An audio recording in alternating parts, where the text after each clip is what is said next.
Attention, passengers. This is your co-pilot speaking. Your pilot is black-minded, so you are not going blind and there is no power failure. You are merely experiencing the immense blackness of his proximity, and when you hear his voice, you and the cabin will get even darker than you are currently. We will be cruising at the speed equal to light because the one other thing that travels equally fast is darkness. Your loved ones awaiting your arrival may not recognize you at first sight. This is normal. Simply tell them about the pilot and they will understand. We will taxi to the runway now, so please buckle up and prepare for a high-speed departure.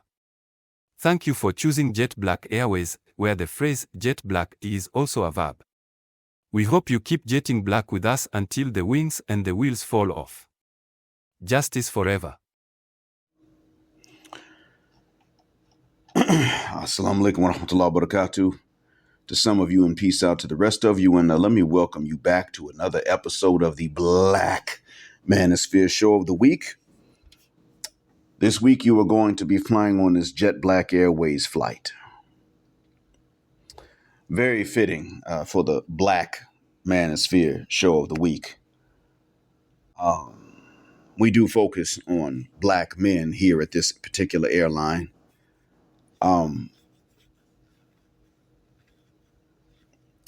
You will quickly figure out why this one was entitled "A Problem for Every Solution." And when you do figure it out, it will probably be the opposite of what most people mean when they say that. You see, I'm not saying this with a lamentation. I'll just go ahead and tell you outright.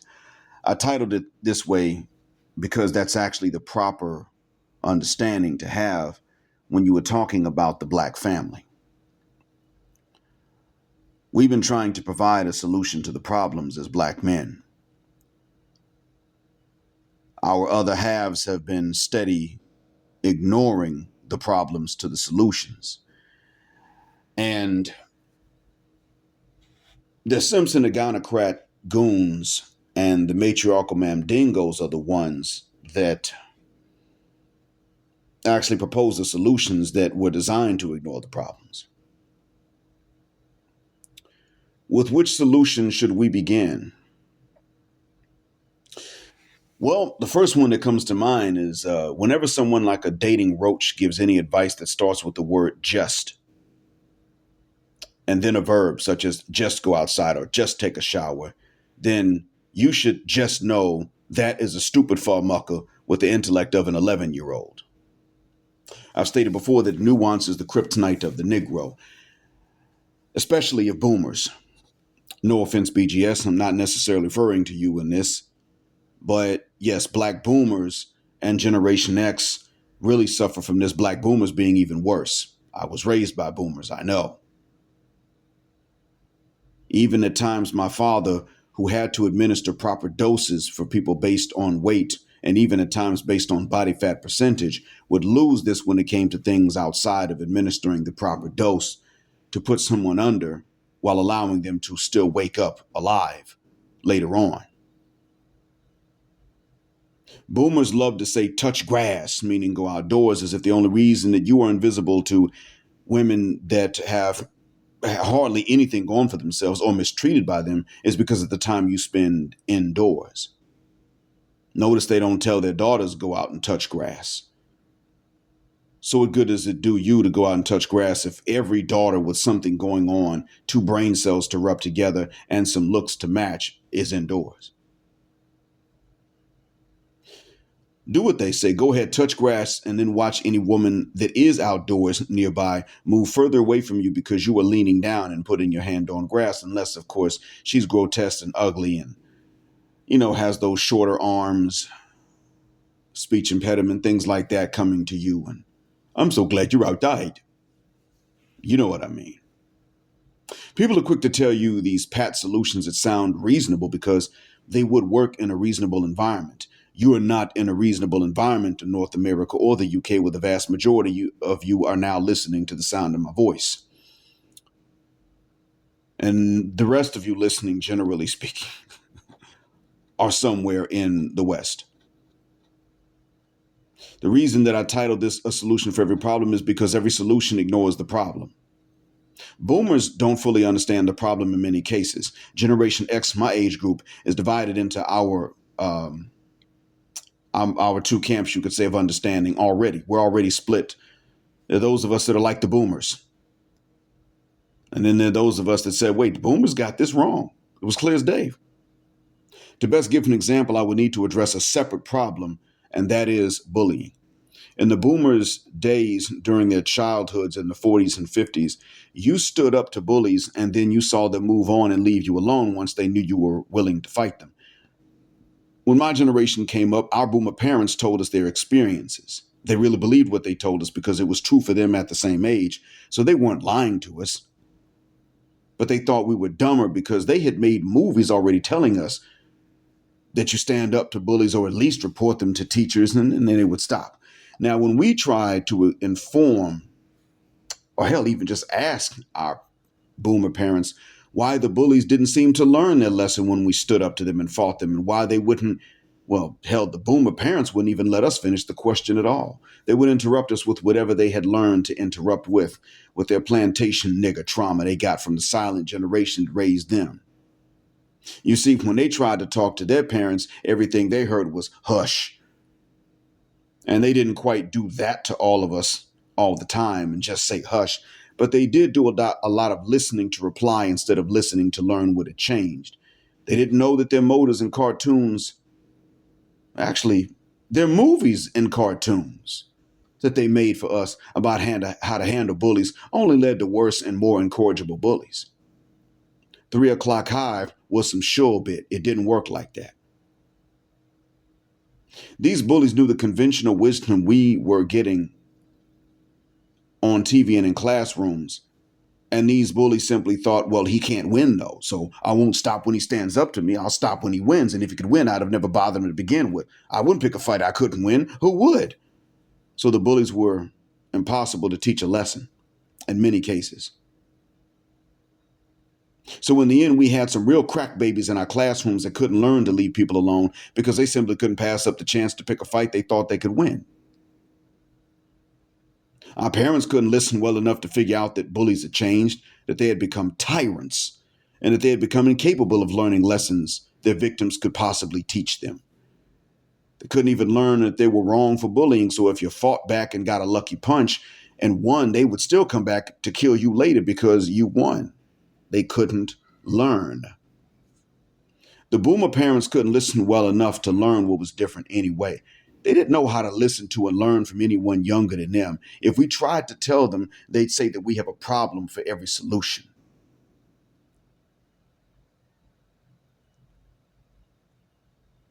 The same has happened with couple formation now in the West. There is a conventional wisdom of the boomers. My generation, Generation X, knows that no, that's some sure bit for our generation. We know that bringing flowers to the door and shaking her dad's hand while looking him in the eye will do wonders with her parents, while ruining all chances with the lady herself, the broad, the chick, the girl, if she even has a dad. We know that if a mom likes us, the young lady certainly won't. But if she has a dad and he likes us, she will hate us and outright disrespect us, if she even wants to deal with us at all. We knew that, but we couldn't tell that to the boomers, though. My own father back in 2003 thought that I was making it up when I said that most women wanted the same few men. He looked at my mom and said about me, he just gets an idea in his mind and that's it. Can't tell him any different. He later on realized that some guys had many baby mamas, or at least many ex-girlfriends, and they were all nice looking. I mean, the ex-girlfriends. And then there were many other guys with few exes and no baby mamas at all. In 2003, and I was an adult at that time, he couldn't see what I knew because it wasn't to that extent during his 20s and 30s. A few years later, he could. I was one of the first to say that many women wanted the same few guys back then, and I know that because I didn't hear someone else say that before I said it. I observed it, then I said it, then I heard other men corroborate it. The closest I had heard said to it was from women, not from men. I heard about maybe 2 women in Atlanta openly admit that women felt that single men had something wrong with them, so they preferred a married and involved man over a single man. Today, my father knows this. He proved it when he told my brother to wear his old wedding ring. He told my brother to wear my dad's old wedding ring when my dad replaced it with a new one. Since I'm talking about two he's, let me explain it just a little bit more. My dad turned to my brother and said, "Son, here's my old wedding ring. I've replaced it. You wear this now." Yes, Dad gave my brother his old wedding ring, and my mother had nothing against it. She knew as well. My own father had been propositioned by other women and forgotten about it when I mentioned my observation. They liked him when he was a bachelor. They pursued him when he became a husband. My brother got flirted with more when he wore my dad's old wedding ring, so we knew. This problem is the problem to the so-called solution that the boomers used to say in their cliche, there's someone for everyone. Obviously there isn't, because as we already know, these young chicks today are not, well, even the old ones are not considering men that are available in many cases. If there are men who must remain single because they already are single, which itself is because they must remain single, and they are stuck in a cycle, then there must be a minority of men that stay booed up because they're already booed up because they have to stay booed up. So they're in that cycle. It was never true that there is someone for everyone. There could have been, but we already know the Westernicians said that's not possible. Now, they're not the only women that do that. In traditional societies, there are women that don't want available men. This is just one problem for one boomer solution, though. Let's look at another solution. Just gym max. Getting into shape with the muscles does do a lot for a man's options with women. It even makes you the guy with whom women want to cheat instead of on whom they want to cheat. But that's an expense in money and time. And young guys in university don't always have that kind of time if they're studying something that will make them a good living later on. So lifting is good when you have the time and the money. But in good economies, when the money's there, the time is not. What about the economy as it is right now? The other thing, too, is that if more of us gym maxed for these Westernicians, the muscle demands of the Westernicians would only increase. So they would still be looking at the 20% most ripped. Then they would go down to the 13% most ripped. Then they would go down to the 7% most ripped and still over 6 feet tall. The percentage of men left out would not go down. It would go up. The percentage of men demanded to simply raise another man's kids would not go down. Jason Love, anyone? We've already seen it. Y'all know Jason Love, the dirty movie actor that filmed a scene with, what's her name? Lena the Plug, someone's wife, Adam 22's wife.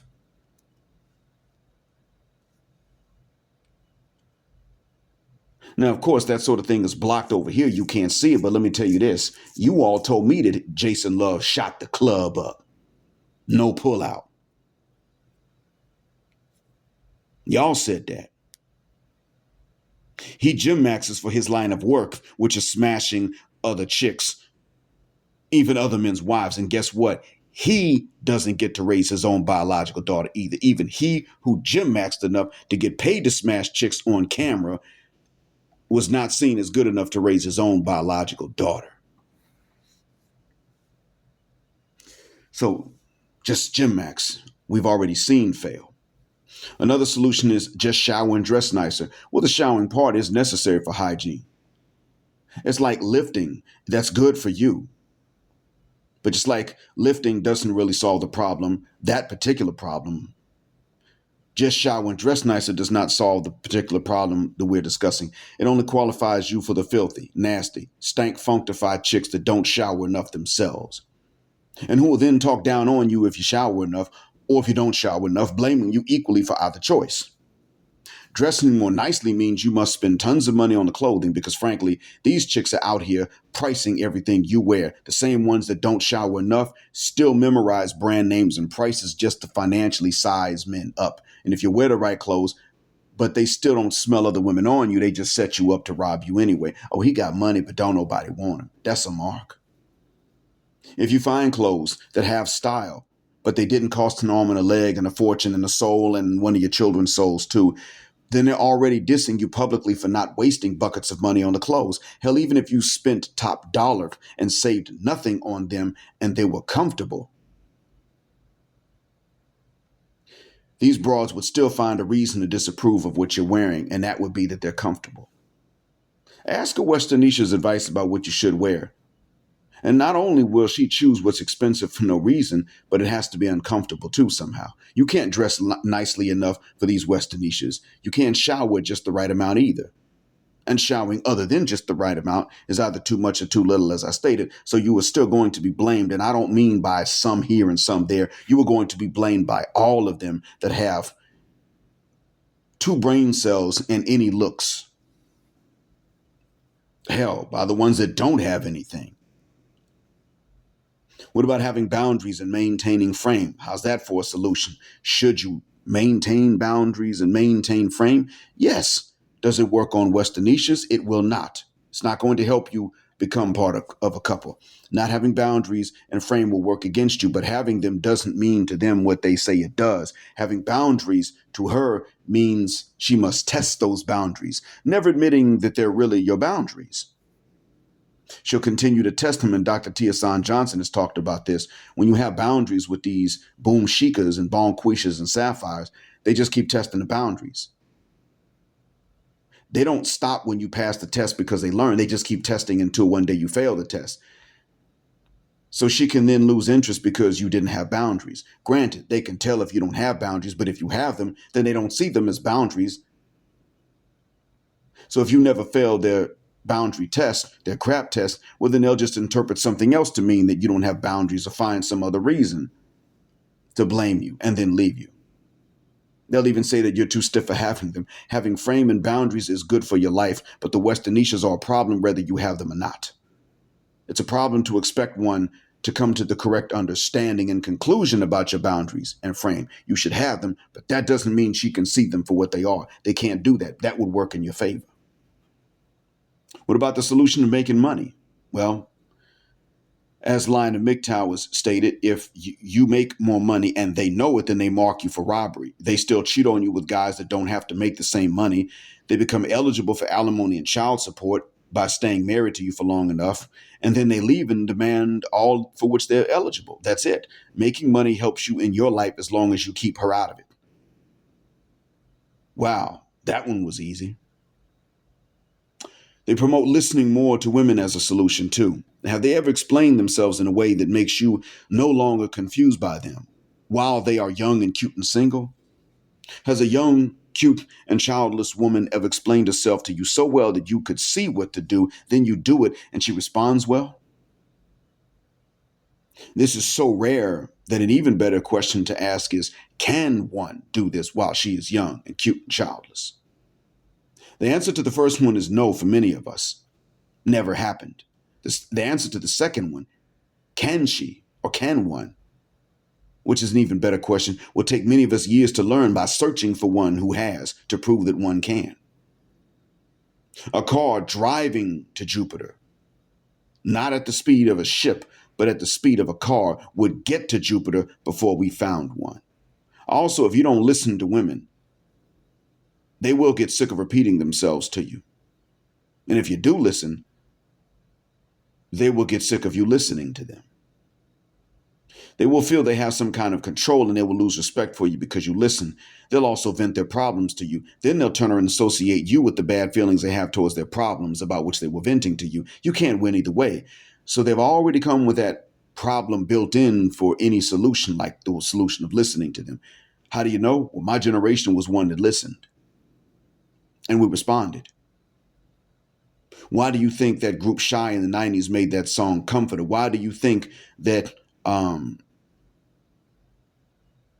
there were these love ballads that you had in the 90s, even while Snoop and Dre had that song, Shit Just Ain't Bit But Trolls and Hicks, Nick on these Luts and Duck the Sick, Fit the Guck on. Yeah, that one, which was itself a response to Roxanne Shantae's song, Brothers Ain't Fit. Yeah, you know. The whole time that was a response. It would talk about for being misogyny, for being misogynist, and the whole time that was a response to Roxanne Shantae's old misandric rap. Oh, that was fine. But they shouldn't have answered. And all the love ballads of the R&B of the 90s and even the 80s before that, well, you know, ignore that. But the fact that they were there tells you something. We listened. And we got so confused by them that the age groups younger than Generation X just gave up trying to understand these O's at all and won't even approach them anymore. And the boomers and much of Generation X that were considered poor listeners simply thought that Generation Z and the millennials are just 9AY and soft for these decisions to no longer engage that they reached by listening. All of this is to say that it doesn't matter what your solution is. There's always a problem for it. But the important thing for you to remember is exactly what my white colleague told me yesterday at a faculty meeting when I told him that my students were likely to fail my English class because they wouldn't improve at all or even attend enough. He said to me, my students are also failing. Her students are failing too. Then his students over there are failing. Instructor mind, it's not your fault. That's what's important for you to remember. The problems for all of these solutions aren't problems you started. They're not your fault. Celibacy is unnatural, but it is an unnatural solution that Westernicians made necessary to an even worse problem that they created. Rather, a set of problems they have created for every solution. And that's because the problems they've created for all these various solutions really fall under the umbrella of a bigger problem. But that problem can be described by the same three words that Westernicians never want you to hear addressed to you. Not your fault. Thank you again for listening to another episode of the Black Manosphere Show of the Week. Black heart, black mind, blackout. Assalamu alaikum, and black heterosexual non-select male power just because they don't like it. And black patriarchy until extinction of Judgment Day. We have enjoyed having you here on Jet Black Airways, where the phrase jet black is also a verb. Keep jetting black with us until the wings and the wheels fall off. Gender, justice, forever.